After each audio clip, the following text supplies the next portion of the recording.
नमस्कार दोस्तों, स्वागत है आपका एक और नई वीडियो में। बात करेंगे कच्चे कर्मचारी जॉब सुरक्षा के बारे में। आपके जो कमेंट सेक्शन है यानी जो आपके मुख्य क्वेश्चन है उन्हीं के बारे में बात करेंगे। जो 5 साल की सर्विस है 240 दिन के साथ कैसे पूरी होगी, ईपीएफ मिलेगा या एनपीएस मिलेगा, एचआर दिया जाएगा या नहीं दिया जाएगा, और मेडिकल के जो बेनिफिट है वो मिलेंगे क्या, साथ में जो है छुट्टियों की प्रोसेस क्या रहेगी। तो और चैनल पर आप नए हैं तो चैनल को सब्सक्राइब जरूर कर लेना। साथ में व्हाट्सएप चैनल से जुड़ सकते हो, लिंक डिस्क्रिप्शन में दिया हुआ है, वहां पे सभी कर्मचारी साथी जुड़े हुए हैं, आप भी जरूर ज्वाइन करना। तो सबसे पहला पॉइंट है कि 5 साल 240 दिन के साथ जो है कैसे पूरे होंगे। मैंने कल एक वीडियो डाली थी, डिटेल वीडियो की, आपका जो है साल प्रत्येक साल कैसे जोड़ा जाएगा। ठीक है, तो वो वीडियो भी आप देख सकते हैं, वहां पे आपको बहुत ज्यादा जानकारी जो है 5 साल के बारे में मिल जाएगी। बात करें 240 दिन के साथ कैसे होगा, ये मामला क्या है, तो ये इस तरीके से मैं आपको बताऊं। अगर किसी के 19 दिसंबर, अगर किसी का 19 दिसंबर 2023 तक, ठीक है, 19 दिसंबर 2023 तक 4 साल पूरे हो रहे हैं, ध्यान से समझ लेना इस बात को।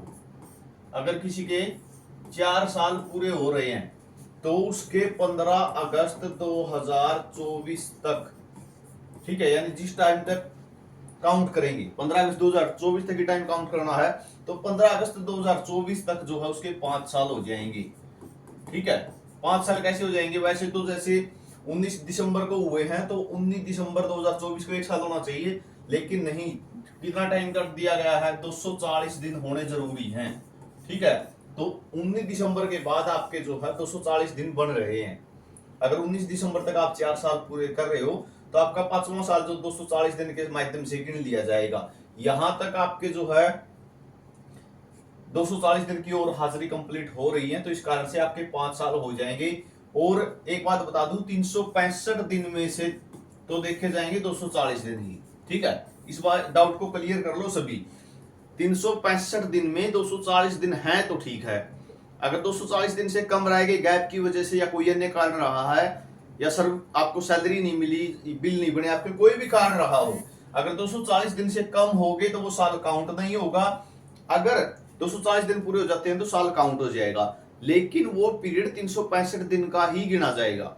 ये नहीं है कि 240 से आपके जो बच गए, ठीक है, यानी लगभग 125 दिन ज्यादा हो गए 365 होने के कारण, ये 125 अगले साल में जोड़ दिए जाएंगे, ऐसा नहीं है।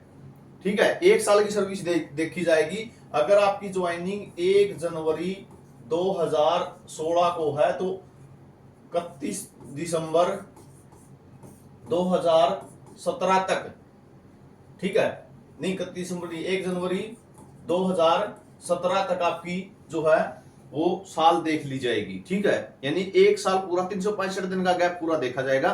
365 दिन में 240 दिन जरूर बढ़ते हो। ठीक है, यहां पे आपके 19 दिसंबर से लेके 19 दिसंबर 2023 तक अगर किसी के 4 साल बन रहे हैं या इससे पहले बन रहे हैं, ठीक है, तो आगे 15 अगस्त तक 240 दिन बच रहे हैं, इसके कारण पूरा 5वां साल बन जाएगा। कहने का मतलब क्या है, बहुत से कैंडिडेटों को या बहुत से कर्मचारियों को डाउट है कि साल पूरा नहीं हो रहा। ठीक है, मेरा 5वां साल अब बन रहा है, मेरा 5वां साल अब बन रहा है, तो 240 दिन देख लो, आखिरी 15 अगस्त 2024 तक 5वां साल पूरा हो रहा है क्या 240 दिन के साथ। ठीक है, और 240 दिन किसके पूरे हो रहे हैं, जिसके 19 दिसंबर 2023 तक 4 साल बन रहे हैं, उनका 5वां साल पूरा हो जाएगा, उनको कोई दिक्कत नहीं है। क्योंकि बहुत से कर्मचारी साथी ऐसे भी हैं जो 15 अगस्त की बजाय क्या है, जिसका 18 अगस्त को साल पूरा हो रहा है, तो आप अगर साल पूरा यानी 365 दिन आपके बन रहे हैं, अगस्त क्या, अगर सितंबर अक्टूबर में भी आपके बन रहे हैं, नवंबर में भी बन रहे हैं, ठीक है, तब भी आप जो है 240 दिन जोड़ने के बाद जॉब सिक्योरिटी में आ जाओगे। मेरा कहने का मतलब एक ही है, अगर बात को समझो कि 365 दिन को मत देखो, 5वें साल वाले 365 दिन मत देखो, ये देखो कि 240 दिन बन रहे हैं या नहीं बन रहे आपके। ठीक है, अगर 19 दिसंबर 2023 से पहले आपके अगर 4 साल पूरे हो रहे हैं तो आप जॉब सिक्योरिटी में हो। ठीक है, कहने का मतलब ये है, जो लास्ट साल है उसके 240 दिन देख लो पूरे बनते हैं या नहीं बनते। इस 240 दिन का यही फायदा होना है आखिरी वाले साल में ज्यादा। ठीक है, पहले वाले सालों में तो क्या फायदा है, 365 दिन में से 240 दिन बढ़ते या नहीं बढ़ते, इस तरीके से देख लिया जाएगा। अगर लास्ट में आपके, ठीक है, लास्ट में यानी दिसंबर 2023 में आपकी 4 साल पूरे हो चुके तो अगले 8 साल से ही काम चल रहा है। ठीक है, अगले 8 साल से ही आपका अगले 8 महीने से ही काम चल रहा है, सॉरी 8 महीने से ही काम चल रहा है, आपके 240 दिन पूरे हो जाएंगे। ठीक है, बहुत से कर्मचारी साथियों को इस बात का डाउट होगा कि मेरी तो 15 अगस्त तक तो पूरा साल नहीं हुआ। पूरा साल नहीं करना, हमें तो 240 दिन चाहिए वहां पे। अगर 240 दिन की हाजिरी लग रही है तो आप जो सिक्योरिटी में हो, तो इस बात को समझ गए होगे। अगर नहीं समझे हो तो एक बार वीडियो पीछे करके देख लेना, बात समझ में आएगी जो समझाना चाह रहा हूं। आगे बात कर लेते हैं, ईपीएफ मिलेगा या एनपीएस। तो जो आपकी एसओपी जारी हुई है, एसओपी में क्लियर लिखा गया है कि समय समय पर जो है अमेंडमेंट होंगे। ठीक है, एनपीएस और ईपीएफ के बारे में कोई पॉइंट एसओपी में नहीं डाला गया है। ठीक है, तो समय समय पर अमेंडमेंट होंगे और वो आप पे लागू होंगे। ठीक है, कर्मचारियों के लिए समय समय पर बदलाव होते चलेंगे, वो आप पे लागू होंगे। तो ईपीएफ और एनपीएस इन दोनों के बारे में अभी कोई जिक्र नहीं है। संभावना यही है कि आपका ईपीएफ काटा जा सकता है। ठीक है, संभावना ये लग रही है, बाकी अभी कुछ नहीं है इस बारे में क्लियर। तो इस पे पॉइंट को अभी आप इग्नोर करके ही चलेंगे, एक साइड में रखे चलेंगे। एचआरए के बारे में आपका कुछ नहीं है, एचआरए के बारे में कुछ नहीं कहा गया।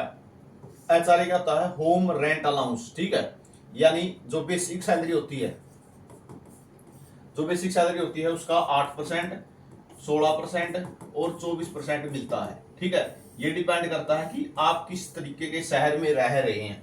ठीक है, जैसे पंचकुला साइड कितना है? 24% है। ठीक है, तो और बाकी लगभग सभी जिलों में कितना है? 8% है। तो शहर पे डिपेंड करता है कि वहां की पॉपुलेशन कितनी है, उसके हिसाब से आपकी बेसिक पे ही मिलता है। ठीक है, तो एचआरए के बारे में अभी जॉब सिक्योरिटी में कुछ नहीं है फिलहाल। आगे बात करें, उसके बाद आता है मेडिकल का। मेडिकल का अलाउंस का अलग से कोई पॉइंट नहीं दिया गया है, सिर्फ आपका जो चिरायु योजना है उसी के तहत मेडिकल जो आपको मिलेगा। ठीक है, उसके तहत ही आपको मेडिकल बेनिफिट मिलेंगे। हॉलीडे के बारे में क्लियर लिखा गया है, मेल के लिए और फीमेल के लिए अलग अलग है। ठीक है, मेल के लिए अलग है, फीमेल के लिए अलग है। मेल के लिए क्या है? मेल के लिए 10 तो है कैजुअल लीव CL और 10 है मेडिकल लीव।